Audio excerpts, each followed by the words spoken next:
이 아침에는 웨스트민스터 대요리 문답 28문을 함께 나누도록 하겠습니다. 28문의 질문입니다.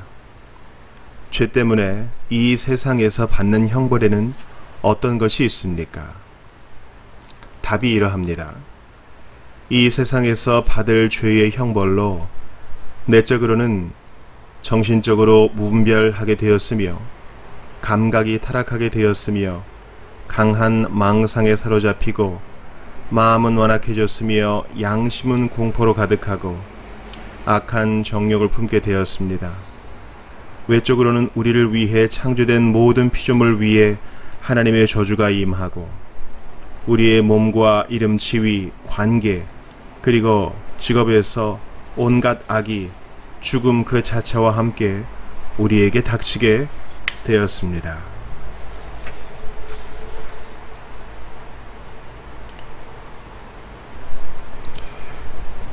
지난 시간에는 웨스트민스터 대요리 문답 27문을 나누었지요.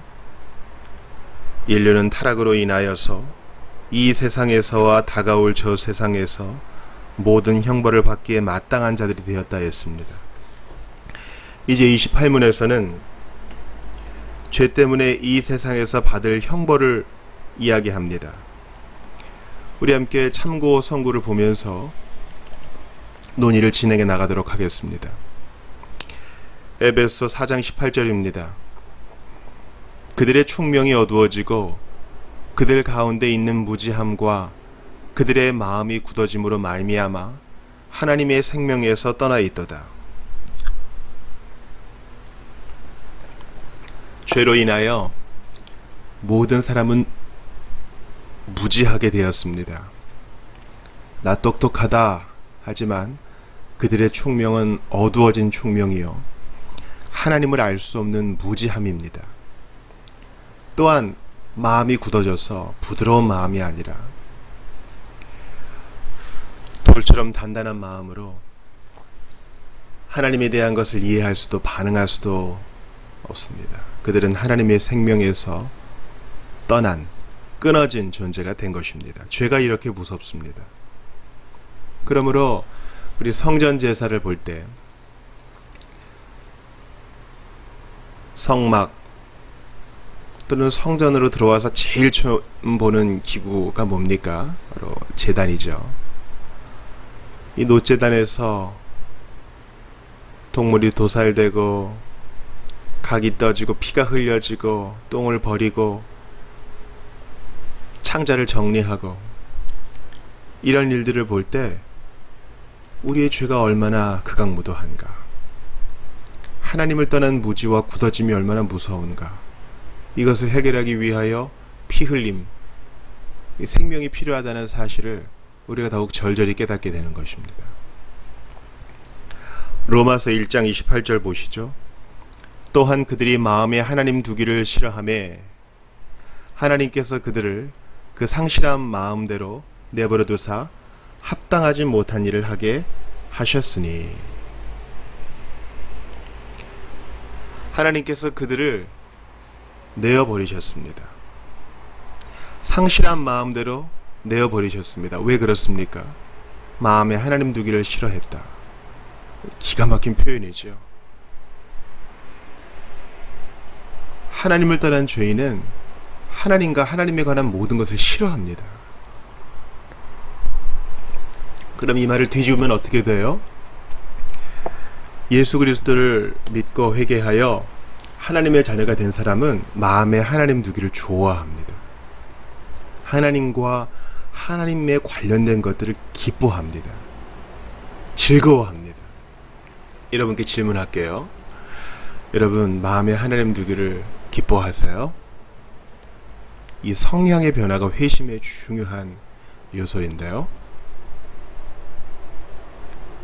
100% 즐거워하고 늘 환희에 차 있고 그런 것이 아닐지라도 우리의 마음의 성향이 주님을 향해 있는가?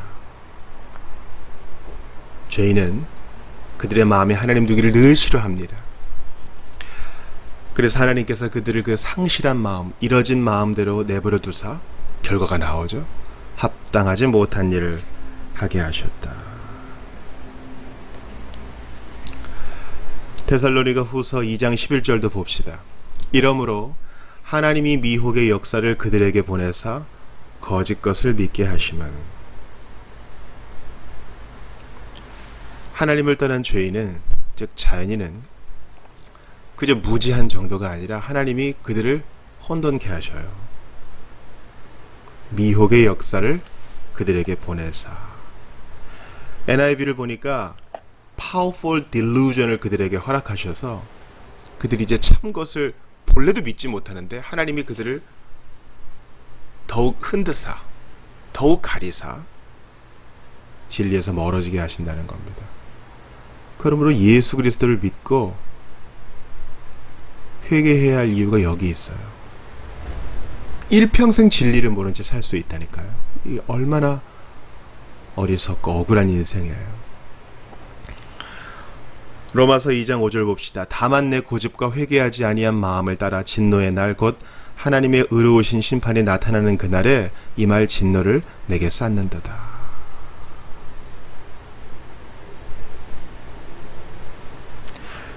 죄 때문에 이 세상에 받을 형벌에는요, 앞으로 올 세상에 대한 진노를 쌓는 게 포함됩니다. 우리가 다음 시간에는 이제 다가올 세상에서 받을 형벌을 보는데요. 이 세상과 또 다가올 세상이 연결되어 있죠. 죄인은 이 세상에서 고집과 회개하지 아니한 마음 까닭에 다가올 세상에 있을 그 진노, 그리스도의 심판대 앞에서 받을 진노를 차곡차곡 쌓아간다는 것입니다. 그러나 예수 보혈 믿으면 이 진노를 주님이 모두 도말해 주신다니 복음을 믿지 않을 이유가 없죠. 우리 이사야 33장 14절을 봅시다. 시온의 죄인들이 두려워하며 경건하지 아니한 자들이 떨며 이르기를 우리 중에 누가 삼키는 불과 함께 거하겠으며 우리 중에 누가 영영이 타는 것과 함께 거하리요 하도다. 죄인들은 두려워하고 떱니다.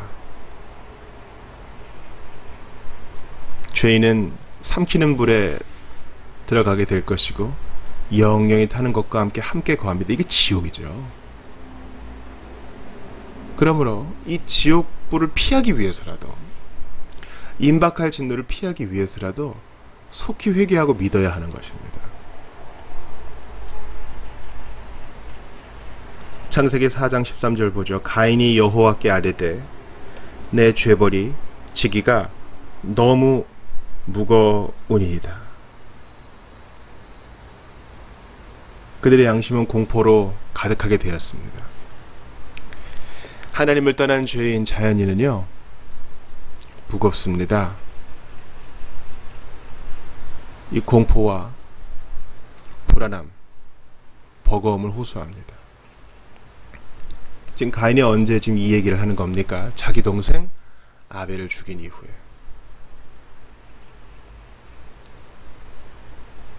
지금 가인이 죽은 게 아니에요. 이 세상에서 받을 벌입니다. 감당할 수가 없다는 것이죠. 그러므로 깨끗한 양심이 우리에게 복일진데 깨끗한 양심을 얻으려면 예수 앞에 나오는 것밖에 없습니다. 마태복음 27장 4절도 봅시다. 이르되 내가 무죄한 피를 팔고 죄를 범하였도다 하니 그들이 이르되 그것이 우리에게 무슨 상관이냐 네가 당하라 하거늘. 여러분, 이거 누가 얘기하는 거예요? 가롯 유다가 얘기하는 거죠. 예수님 팔고 이제 정신을 차린 겁니다. 그러나 늦었죠. 그리고 회개하면 되는데 그는 그만 잘못된 길을 택하고 말았습니다. 내가 무죄한 피를 팔고 죄를 범하였도다. 이 텍스트만 보지 말고 유다의 마음을 한번 느껴보자고요. 그 공포와 죄책감과 자기 스스로를 용서하지 못하는 분노, 후회, 죄 때문에 이 세상에서 받는 형벌입니다. 그러나 계속 강조합니다. 예수 그리스도의 보혈 까닭에 죄 문제가 해결되고 그분의 부활 까닭에 하나님 앞에 의로움을 얻은 자는요 편히 잘 수 있어요. 물론 여전히 우리의 육신 안에 갇혀 있으므로 우리가 세상과 마귀의 유혹을 받아 넘어지는 게 있죠. 그럴 때마다 엎드리고 눈물 뿌립니다. 그러나 죄의 문제를 해결받은 사람은 기본적으로 편히 쉴 수 있습니다. 하나님이 나의 보호막이 되어주시니까 두려울 게 없어요. 로마서 1장 26절 봅시다. 이 때문에 하나님께서 그들을 부끄러운 욕심에 내버려 두셨으니 곧 그들의 여자들도 순리대로 쓸 것을 바꾸어 영리로 쓰며. 죄 때문에 이 세상에서 받는 형벌은 바로 악한 정욕을 품는 것입니다. 신자도 그럴 수 있죠. 그러나 해결합니다. 거기에 머물러 있지 않습니다. 로마서 1장 26절 무섭죠. 하나님이 그들을 부끄러운 욕심에 내버려 두셨다. 여러분, 내버려 두는 게 좋은 게 아닙니다. 포기한 사람은 내버려 두죠. 그러나 사랑하는 사람은 어떻게든 개입하고 도움을 주려 합니다. 악한 정욕에서 헤어나오지 못하는 것, 죄 때문에 이 세상에서 받는 형벌입니다. 창세기 3장 17절 보죠. 아담에게 이르시되 네가 내 아내의 말을 듣고 내가 내게 먹지 말라 한 나무의 열매를 먹었은즉 땅은 너로 말미암아 저주를 받고 나는 내 평생에 수고하여야 그 소산을 먹으리라.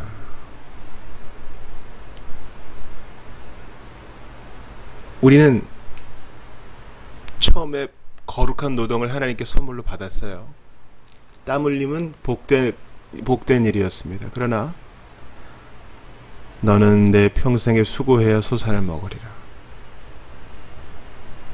이제 먹고 사는 일에 있어서 고통이 임하게 됐고요. 그 앞을 보세요. 땅은 너로 말미암아 저주를 받고, 즉 우리 까닭에, 죄인 까닭에 피조물 전체가 신음하게 된 것입니다. 이거 얼마나 미안한 일이에요.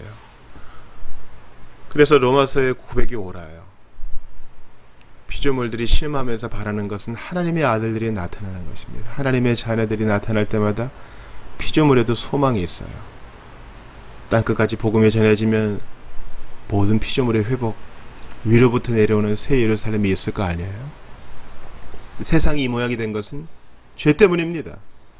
신명기 28장 15절부터 18절 봅시다.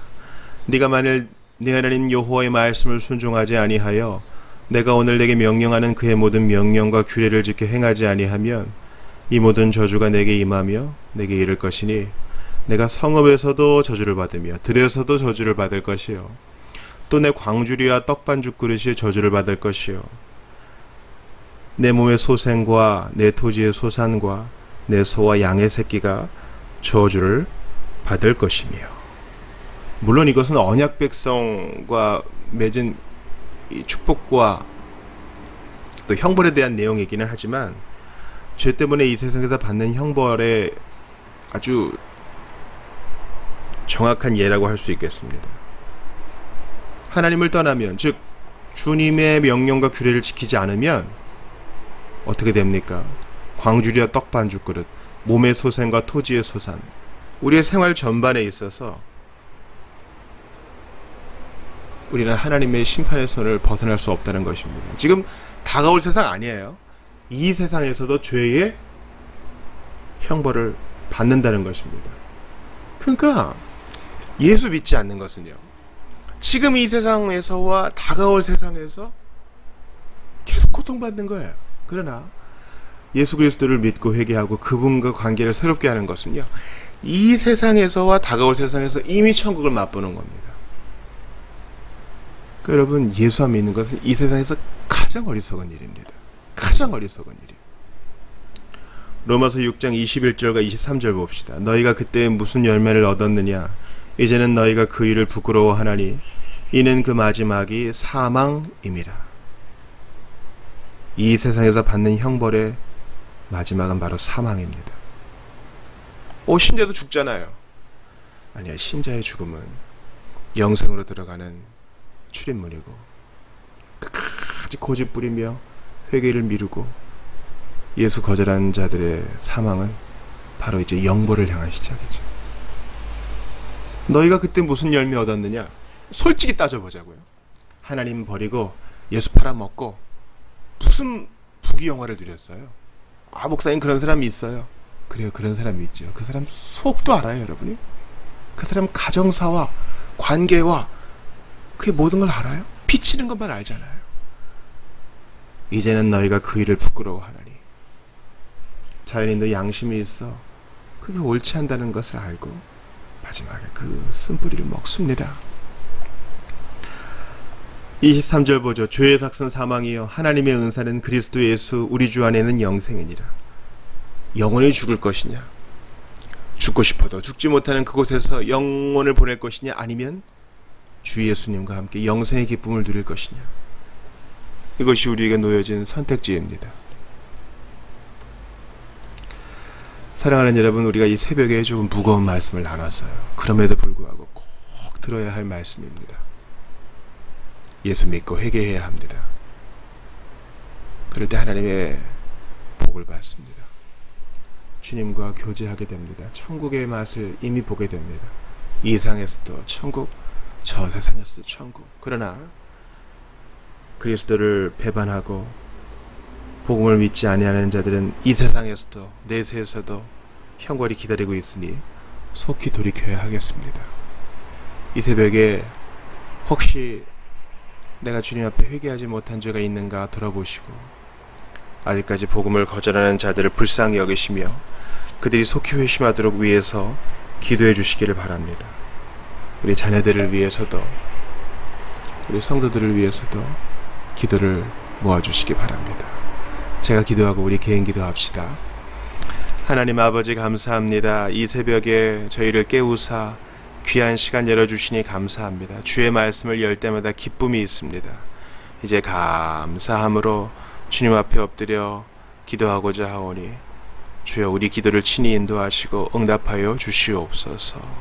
하루를 시작하는 모든 이들에게 특별히 우리 성도들에게 넉넉한 힘을 공급하여 주시고 주 예수 그리스도를 깊이 묵상하며 죄를 순간순간 밀려오는 죄의 소욕을 물리치고 피하게 하소서. 주 예수 그리스도의 이름으로 기도드리옵나이다. 아멘.